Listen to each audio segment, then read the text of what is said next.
Here's what happened, guys. Last week, a clear message was sent by we, the American people. We want transparency and accountability with our products and services. Out of the over 1,000 industries in our country, there are ways to take shortcuts that can damage the quality of the products and services, and then they can have a disastrous effect on the quality of life of Americans in the long term. There are plenty of excuses for why you do it, like cash flow problems or inefficiency, or to be more efficient. But is it right? And we have to continue to ask that question. More and more Americans are waking up to the reality that a lot of how things have been done in business isn't right. And that we, as small business owners who care about doing what is right over what is easy and convenient, need to pay attention. Welcome back to the Artie Week Show. Happy Wednesday, guys. I've said it before, doing what is right over what is easy and convenient wins every single time. It is your business reputation is not worth damaging your soul. An important truth is that we do have an eternal soul. And we have to remind ourselves when we're deciding what actions to take in our small business, whether we should take this action that could be a shortcut long term or short term, but in the long term, could it actually have disastrous effects? And where things don't make sense, be curious, ask questions. It's so important now to be able to do that, because what Americans want is to be able to have transparency so that trust can build and that they can have a sense of, they can feel like the future is going to be a little bit more predictable than chaotic. When it comes to this bill that passed the House last week, it's the Farm Bill, and within that there was an amendment that was introduced by Congresswoman Anna Paulina Luna to remove provisions in this Farm Bill that protected pesticide companies from being sued for potential health damages that they didn't warn about. And what I want to share with you is another ex-post from Congressman Thomas Massey. He's had we've shared a lot of his posts here this past few days. So I want to get one more up of his where he goes, the Farm Bill is back on the menu tonight. This place is insane. Keep up the pressure to pass the amendment to strip out pesticide labeling ban/immunity from the Farm Bill. It's now possible we will vote on it tonight. Let me read that one more time. Pass the amendment to strip out pesticide labeling ban/immunity from the Farm Bill. Okay. Congressman Thomas Massey is becoming my favorite congressman. And I was someone who didn't really care about politics that much as a small business owner. You might also be a small business owner who doesn't really care about politics. But it's important to remember that even though you don't care about politics, politics cares about you. Our federal government is the biggest buyer. When it comes to our economy, it's important to not forget that. And as small business owners, we got to be aware of what is going on, not just in our specific industry, but start to notice patterns across industries. Because when you can notice similar patterns, then you can be better prepared for the future. That is how it looks is going to be very chaotic. We're already experiencing a lot of chaos right now, and it seems like it's going to be more chaotic. But we can continue to persevere through this. And the way that we do that is we notice the patterns and we become better prepared. But what happened last week was this Farm Bill passed in the House. There was a people versus poison rally that happened where activists, part of the Maha movement, activists in the Maha movement came, and then Americans came and with this rally. And it sent a clear message of wanting transparency, wanting accountability with our products and services. And it's important that as a small business owner, when you're developing your products and services, being able to market that to the people that you're serving, sharing transparently if it's certain food products, sharing the ingredient list, being aware of where you are lacking in comparison to other businesses in the same industry, and actually communicating that. It can go a long way to humble ourselves as a business. That is where trust can get built. And when you genuinely care about the people that you're serving, which goes back to us small business owners who care about doing what is right over what is easy and convenient, that wins every time in the long term. And right now, it is becoming louder and louder in our country for wanting transparency, for wanting to support businesses that genuinely care about the American people.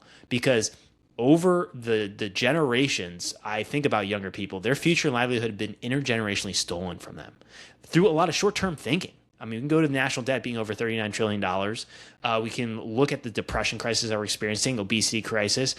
There is, right now, we think about the discussion around AI data centers at the moment and not listening to the will of the people in these small towns that don't want these data centers, and still they're getting approved. One that I think about is in Utah with Mr. Wonderful's data center that's happening in that area. So we're noticing a lot of Americans are starting to wake up to what's going on here, and it's important to remember this worldview of the powerful and the rest of us. And as Americans, we have to continue to share the truth and recognize what the truth is here, which is that for thinking back to these decades, there has been a lot of short-term thinking and a lot of messes as a result. One of them, going back to younger people's future being intergenerationally stolen from them, it goes to this hidden tax of inflation. $1 today is worth roughly half the value of $1 back in 2000. That is insane to think about. That in my lifetime, that has happened.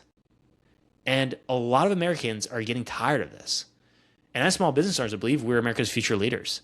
And so we have to be understanding of what is going on here, the pain points, and then be able in our marketing to show how we're different, especially different from bigger corporations that might be moving, that are going more towards AI in their communication. And actually, how can we be more human first rather than AI first?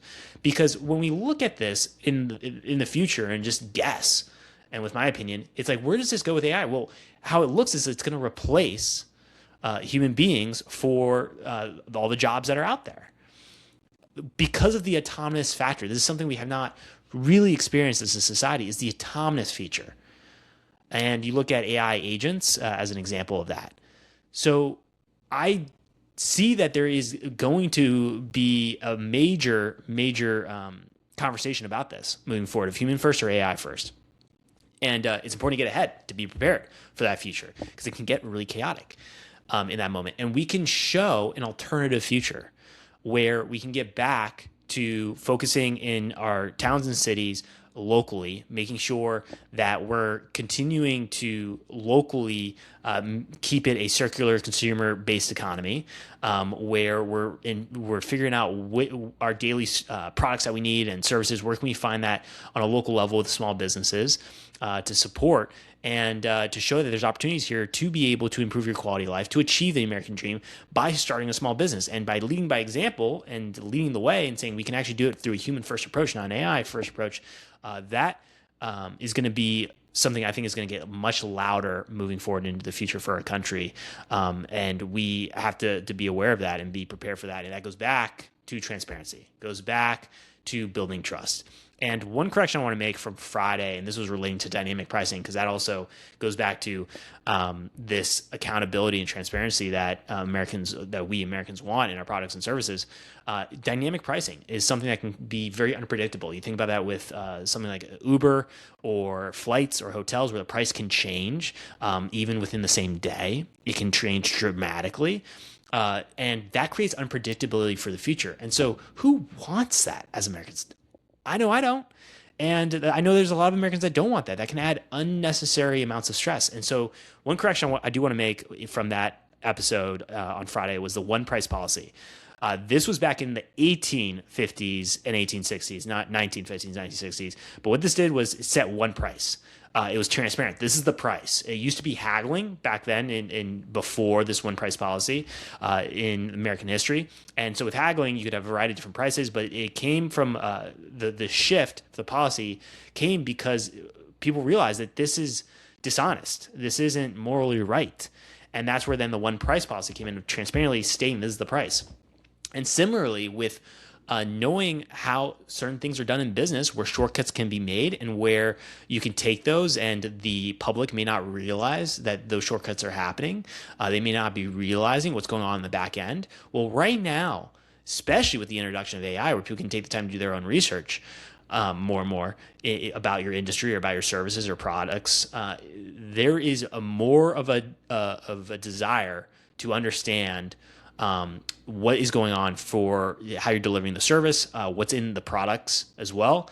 And they're starting to wake up to actually what happens on the back end where shortcuts could be made. And they're going to be able to notice those and realize this isn't right and go to then another business that is more transparent, more that is honest with their processes, where they fall short and communicating that and where they are humble. And that's where you got to get back to is instead of the hubris and thinking that we are God, we got to remind ourselves that there is one true God, and that is Jesus. And remembering that we are not God. And so by humbling ourselves and being able to transparently share our faults as a business, but then also where we differentiate and being transparent, that I believe moving forward into the future is going to be an important piece to add in the marketing for your services and products. But with this amendment, it's gone through the House now for the Farm Bill. It'll be interesting to see what happens for the Senate. There's a lot of news that's out there for over the 1,000 industries here in the U.S. But what's important to remember for you as a small business owner, is that theology, culture, politics, economy, they're all interconnected in shaping the future. And when you can start to recognize these different patterns and what to expect and prepare for in the future and be better prepared for the future, then you're creating more stability in your business and in your life. And that is the antidote to chaos. So if you are a small business owner who wants to connect with other small business owners in person to shape the future, you can join us in Charleston, South Carolina for A Future Fest. This is where you can register as afuturefest.com. The plan is to have over 300 small business owners across industries coming together, and we can understand different perspectives and notice different ways to deal with your specific challenge. And then you notice the similar patterns across industries. You're better prepared for the chaos, better prepared for the future. And with that, that creates more stability for your business and for your life. And as I said, stability is the antidote to chaos. So I'm excited for that event, and then I will see you guys tomorrow.